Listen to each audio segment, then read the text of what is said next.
Hey everyone, we found ourselves in the new updated Audi Q3, and if you can tell, it's really quiet in here, which is really nice because this auto show is very loud today.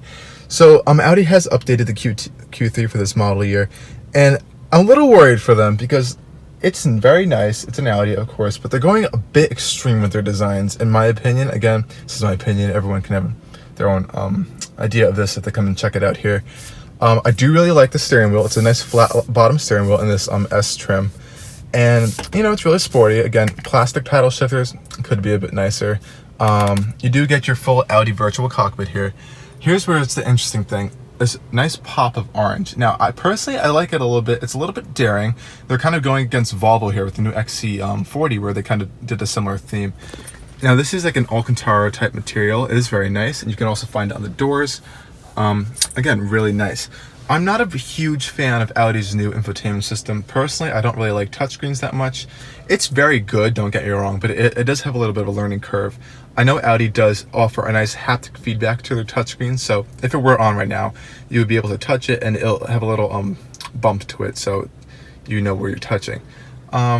I would like to see it placed up here, not like a toaster style, not like the iPad style, but kind of like a little bit higher in your line of sight, because you can find yourself looking down a little bit while driving. It's more of an issue on Audi sedans, which you can just see right over there. But Audi does offer the virtual cockpit, which does fix a lot of these issues and moves a lot of your information to the center screen. A lot of people like it. Some older people and some people not really fond of technology don't like it a lot because it's a lot of information that can be displayed up there. Again, everyone has their own opinion on it, but I personally like it. It's not that bad.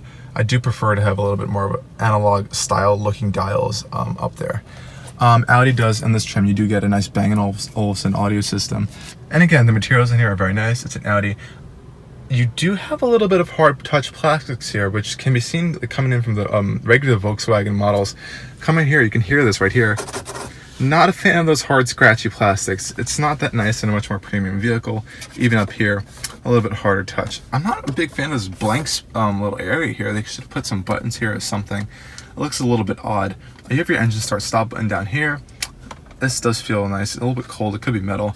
Again, you have your nice buttons here, and Audi is now offering their driver select functions on these vehicles too. A nice traditional shift knob is nice, no rotary dials or stalks up here. Center console is okay. It's not that deep, the center console, it's not that wide either.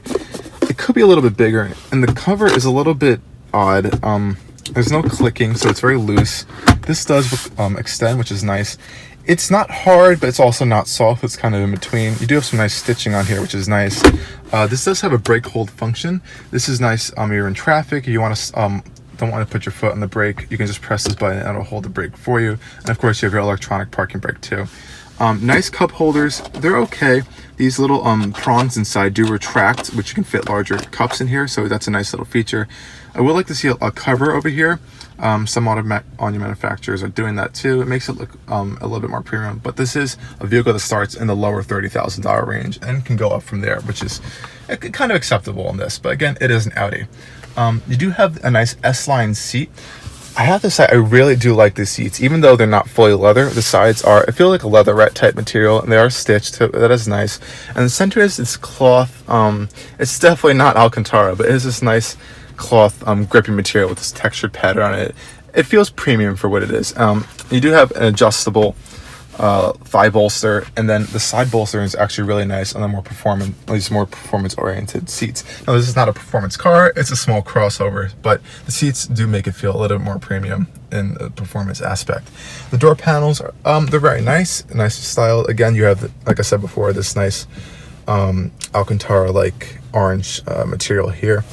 Side controls are very premium, nice Audi button tactile feel. It's nice metallic and this nice metallic trim on the side.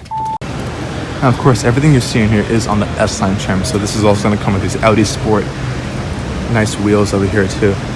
They don't actually have a non-S-line Q3 here, just so we can show you, but it's going to look a little bit similar, minus all the sportier features like with the front end, the wheels, and the nice seats inside. So I hope you guys enjoy this really quick look at the new updated Audi Q3. Thanks for watching.